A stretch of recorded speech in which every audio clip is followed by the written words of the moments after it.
Semester ফোরের written পরীক্ষা হয়ে গেছে। রিটেন পরীক্ষা হয়ে যাওয়ার পরে বাকি আছে প্র্যাকটিকামটা, বাকি আছে প্র্যাকটিকাম, ভাইবা, এক্সটার্নাল এক্সামিনেশন বাকি আছে। এটা ইউনিভার্সিটি থেকে এক্সটার্নাল এসে পরীক্ষাটা নেবে। তা পরীক্ষাটা 18 থেকে 28 তারিখে এরম ডেটের মধ্যে করার নির্দেশ ইউনিভার্সিটি দিয়েছে, তারা নোটিশ করেছে। সেই অনুযায়ী তোমরা খাতাটা তৈরি করতে হবে। তোমাদের যে প্র্যাকটিকামের যে নোটবুকগুলো আছে সেগুলো কীভাবে তোমরা তৈরি করবে তার একটা ইনস্ট্রাকশান দেওয়া হচ্ছে। এটা একটা পুরনো খাতা, কোর্স সেমিস্টার ফোরেরই প্র্যাকটিকাম খাতা।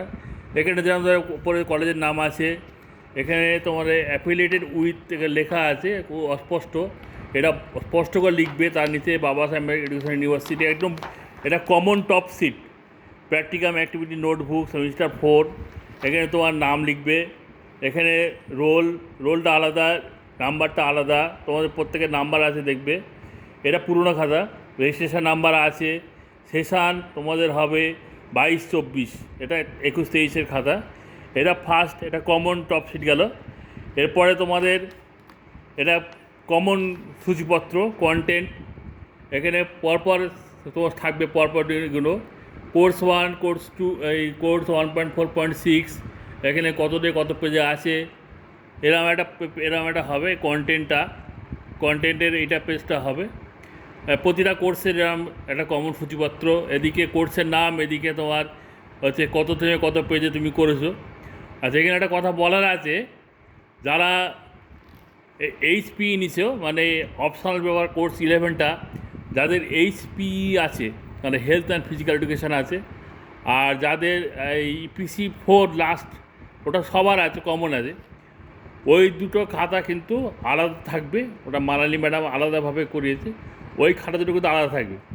যাদের এইচপি ছাড়া যাদের ইপিই আছে বা WVE আছে, অর্ক এডুকেশান আছে, বা এনভায়রনমেন্টাল অ্যান্ড পপুলেশন, তারা কিন্তু ওই খাতাগুলো, তো তারা শুধুমাত্র কোর্স ইপিসি 4 ওই খাতাটা আলাদা করবে, বাকিগুলো একসাথে স্পাইরাল করাবে। শুধুমাত্র যারা এইচপি নিয়েছো তারা দুটো খাতা আলাদা করবে, মানালি ম্যাডামের দুটো খাতা, ওই দুটো খাতা আলাদা রাখবে। বাকিগুলো অর্থাৎ তাদের এখানে 4টে কোর্সে এখানে একসাথে থাকবে, 4টে পেপার একসাথে থাকবে। আর যারা ইপি বা WV নিয়েছে তাদের 5টা পেপার একসাথে থাকবে। এইটা কমন সূচিপত্র। এরপরে শুরু হচ্ছে মেন। এখানে যেমন প্রথম একটা ডিভাইডার পেজ থাকছে, প্রতিটা কোর্সের ওপরে একটা করে ডিভাইডার পেজ দেবে। এখানে যেমন ধরো এখানে এইটা কোর্সের নামটা এখানে ওপরে লিখেছে, এটা ঠিক মাঝখান দিকে লিখলে দেখতে সুন্দর, বড় করে মাঝখানে কোর্সের নাম, তার নিচে কোর্সের কোড, হ্যাঁ, এইটা একটু মাঝখান দিকে বড় করে লিখবে ডিভাইডার পেজে। প্রতিটা এতে একটা ডিভাইডার পেজ দেবে। আর এখানে একটা করে স্টিকি নোট দেখবে তোমরা পাওয়া যায়, স্টিকি নোট দিয়ে তার সংক্ষেপে কোর্স কোডটা লিখে রাখবে, তাহলে স্যারদের ওটা করতে সুবিধা হবে, প্রতিটা পাতাটা খুলতে সুবিধা হবে। প্রতিটা কোর্সের ক্ষেত্রে স্টিকি নোট দেবে। এবারে এখানে শুরু হচ্ছে, এইটা তোমরা নাও দিতে পারো, এখান থেকে ডাইরেক্ট শুরু করলে এরকম কমন পেজ এখানে নাও দিতে পারো, এটা দিলেও অসুবিধা নেই। এটা প্রতিটা কোর্সেরই কমন পেজ, এটা কমন টপ শিট। এরপরে এইটা সাবমিটেড বাই, এটা প্রতিটা কোর্সেই আছে। এরমভাবে এইটা দিলে এখানে তোমরা, এটা তো অলরেডি তোমরা করেছো, টপিকের নামটা লিখে এখানে সাবমিটেড বাই, এখানে গাইডেড বাই, এটা তোমরা করলে। করার পরে এবারে এটা শুধু এই কোর্সে কী আছে তার একটা কন্টেন্ট থাকবে, দিয়ে তারপরে তোমার এইগুলো কোর্সগুলো হচ্ছে, পরপর এই পেজগুলো থাকছে। লাস্টে থ্যাংক ইউর পরে আবার নতুন শুরু হবে, এরকম একটা ডিভাইডার পেজ দেবে। নতুন কোর্স শুরুর সময় এখানে ঠিক এরকম আবার যেরকম নাম রয়েছে ঠিক এরকম মাঝখান দিকে লিখবে, তার নিচে কোর্সের নামটা লিখবে। আর এখানে স্টিকি নোট দেবে, স্টিকি নোটে শুধু কোর্সের কোডটা থাকবে, স্টিকি নোটে এই কোর্সের নাম লিখতে হবে না, স্টিকি নোট দিয়ে কোর্সের কোডটা থাকবে। প্রতিটা এরকম স্টিকি নোট দিলে স্যারদের এটা খুঁজতে সুবিধা হবে। এরমভাবে আবার তোমার দেবে, এইটা দেবে তোমরা, ঠিক আছে, সাবমিটেড বাই, গাইডেড বাই। তারপর থেকে শুরু হলো, লেখা শুরু হয়ে গেল, হয়ে পরে এবার তারপরে আবার নতুন যখন শুরু হবে, এরকম ছবি উল্টো দিকে লাগাবে সবাই, লেখা একদিকে ছবি একদিকে। এটার পরে তোমরা এটা শেষ হয়ে গেল, আবার নতুন কোর্স শুরু হলো। এরকমভাবে এগুলো পরপর এবার থাকবে। এখানে প্রত্যেকে স্টিকি নোট দেবে, আর এইটা মাঝখানটা লিখবে, আর তার নিচে কোর্স কোডটা লিখবে। এরমভাবে প্রতিটা কোর্স পরপর হবে। হওয়ার পরে এগুলো একসাথে স্পাইরাল হবে। প্রথমে একটা কমন সূচিপত্র থাকছে, তারপর এরম পরপর থাকছে এইরম থাকার পরে প্রতিটা এরমভাবে তোমরা করবে, ডিভাইডার দিয়ে পরপর কোর্সগুলো এরকম ডিভাইডার দিয়েছে, এরমভাবে প্রতিটা কোর্সে এরকম ডিভাইডার দিয়ে এরকম খাতাটা তৈরি করবে। আর নম্বরগুলো কমন নম্বর হবে, কমন তোমার এই পেজ নাম্বার কমন। একদিকে লিখবে, একদিকে ছবি দেবে। হ্যাঁ, এটা এই PC3 এর খাতাটা উল্টো দিকে ছবি লাগাবে। আমি বলে দিয়েছি সবার, তার যেদিকে লেখা উল্টো দিকে ছবি।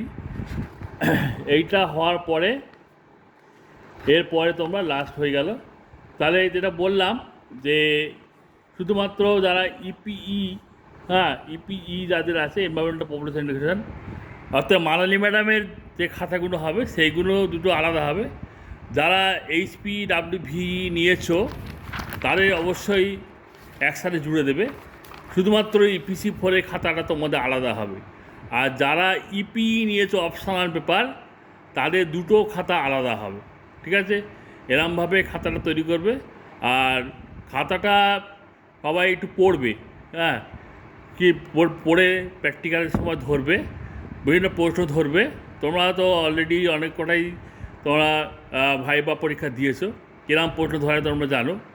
মোটামুটি তোমরা যে কোর্সটা করেছো, যে কাজটা করেছো, তার কেন করেছো, কী করেছো, কেন করেছো, তার গুরুত্ব কী, কীভাবে করেছো, তোমার ভূমিকা কী ছিল, ঠিক আছে, এইগুলো মোটামুটি ধরে, এরা অন্য প্রশ্নগুলো ধরে। এটা ভালো করে রেডি করলাম, স্পাইরাল করে নেবে সবাই। আশা করছি সবার সই করানো হয়ে গেছে, সবাই এবারে স্পাইরালটা তাড়াতাড়ি করে নেবে। এই বলে আমি শেষ করলাম। তবু যদি কারো কোনো অসুবিধা হয়, তোমরা নিশ্চয়ই আমাকে পার্সোনালি জিজ্ঞেস করতে পারো, হোয়াটসঅ্যাপ করে জিজ্ঞেস করতে পারো যদি কোনো অসুবিধা হয়। তাহলে আবার বলে দিচ্ছি, যারা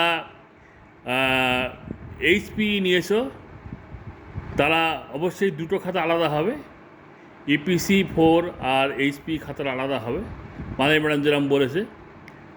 আর ও দুটো যদি একসাথে করা যায় সেটা ভালো হয়, তাহলে আলাদা আলাদাই রাখবে। আর যারা HP ছাড়া কোর্স 11-এ EPEWV নিয়েছো, তারা 5টা টপিক একসাথে খাতা স্পাইরাল করবে, আর EPC4 এর খাতাটা আলাদা রাখবে। এরমভাবে সবাই কাজটা করবে। আর যারা আমার গ্রুপে আছো লার্নিং ডিজাইন, তারা যে PPT বা লিঙ্ক বা ইউটিউবের লিঙ্ক যেগুলো দিয়েছো লার্নিং ডিজাইনে, ওগুলো আলাদাভাবে PPT বা ইউটিউবগুলো ডাউনলোড করে বা PPT তৈরি করে ওগুলো সবাই পেন ড্রাইভে করে নিয়ে আসবে, পরীক্ষার দিনে নিয়ে আসবে। ওগুলো ওরা দেখতে চাইতে পারে। CD দিলে ভালো, যদি CD দেওয়া যায় CD দিলে ভালো। যদি না হয় একান্তই তাহলে ওগুলো ডাউনলোড করে বা তৈরি করে পেন ড্রাইভে করে নিয়ে আসবে পরীক্ষার দিনে। পরীক্ষা যেমন হয় সেরকমভাবে হবে, শিডিউল দেওয়া হয় পরীক্ষার আগে। এক্সটার্নাল নামটা পেলে তারপর তার সাথে কথা বলে শিডিউল তৈরি করা হয়। সব পরীক্ষা ভালো হোক এই আশা রেখে আমি ওখানে শেষ করলাম।